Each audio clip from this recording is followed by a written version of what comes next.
Presiden ke Meghalaya Pradesh Congress Committee MPCC uba Vicent H Pala ula pynbna paidbah Tylli ki Sohpdung ba ka Congress kan Pyntrei Kam Mardor na ka bynta ka roi kapar jong ki paidbah ka Jylla.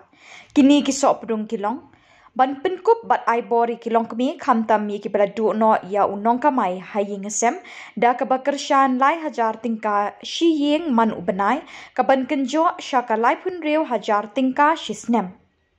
Ban pynlong ke Meghalaya kabadap babiang ki kam ki jam. Ban wanrah ke Meghalaya kabalat na kabamsap bampong. Ke Meghalaya kabalat na ka jinglip kha kading elektrik. Bat ke Meghalaya kabalat na ki drop. Halor kini ki Sohpdung ke Seng Congress kan tur syaki paidbah ban ye kun ye kini ke election ha kini ke kinti. And what are these commitments which we are launching today, and we'll launch it digitally, so I think all of you will review.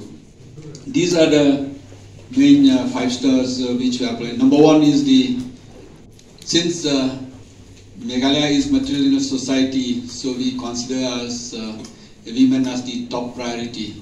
So we think during the survey and the door-to-door meeting of our workers on the ground, we find that many of our women has a main responsibility for the family.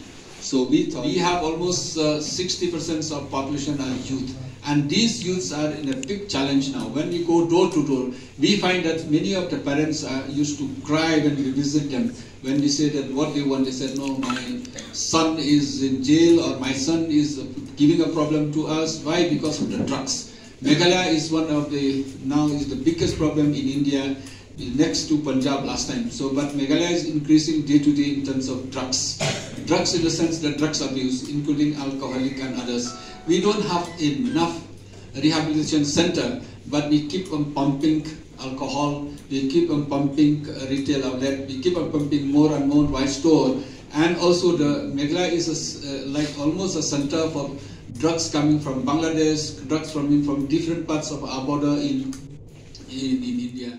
Uba palau loong ru ba ka Seng Congress kaladon bok shibon baki nong yalam kiba ki paidbah kim dashan yashu kilami na ka Seng.